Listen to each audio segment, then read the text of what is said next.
Long, long ago in the world, when mountains were still soft as pillows, and rivers flowed with liquid moonlight, when the wind spoke in riddles, and the trees told secrets to the clouds, there lived a young girl named Kele. Kele lived in the vast Kalahari desert, a place where the stars at night twinkled and looked close enough to touch. Kele, like her ancestors, knew the stories whispered in the wind and the secrets hidden in the sand. But Kele had a secret of her own. She could weave stars, not with thread, mind you, but with the very sand of the desert. When the moon was just a sliver and the desert cooled, Kele would sit on the red dunes, her fingers tracing shapes in the sand. And as she did, tiny glowing stars would rise, shimmering like fireflies, and join their brothers and sisters in the beautiful night sky.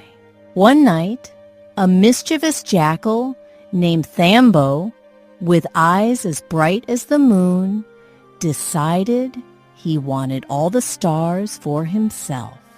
They'd make such lovely shiny pebbles. He laughed mischievously, his laughter echoing throughout the Kalahari desert. While Kele was weaving a beautiful constellation of stars, Thambo crept up, his shadow long and sneaky. With a swift flick of his tail, he scooped up the stars, stuffing them into a big, woven bag. The desert was suddenly plunged into darkness.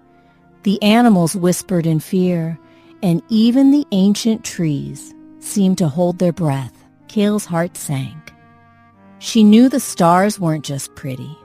They guided the travelers, told stories, and kept the night safe. "Thambo, give them back! The stars do not belong to you. It's for everyone," she cried. But Thambo just laughed, his eyes gleaming in the darkness. Kele knew she couldn't chase him. He was too fast. Instead, she sat on the dune, her fingers moving quickly in the sand. She started weaving. She wove a tiny star, then another and another. They were small, but they glowed with a warm, gentle light. She wove the constellation of stars, shimmering like a river of diamonds. She wove another, a cluster of stars that looked like a tiny, sparkling nest. As she wove, she sang the old songs about the stories of her ancestors, songs of the first fire, of the moon's journey, and of the animals that lived among the stars. The sand listened, the wind carried her song, and the stars grew brighter. Thambo, watching from a distance, began to feel a strange warmth in his heart. He had never heard such beautiful songs, nor seen such magical light.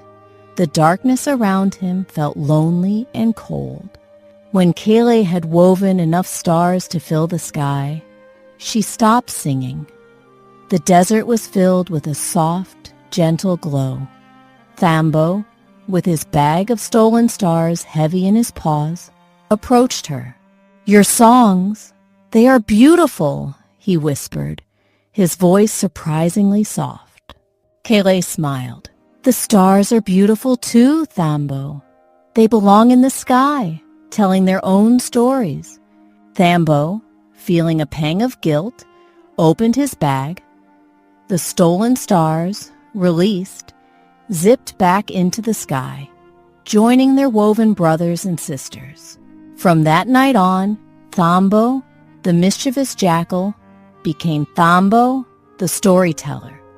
He would sit beside Kele, listening to her weave stars and tell stories, and sometimes he would even add his own little tales, his voice no longer mischievous, but like the gentle whisper of the wind carrying the magic of the Kalahari night.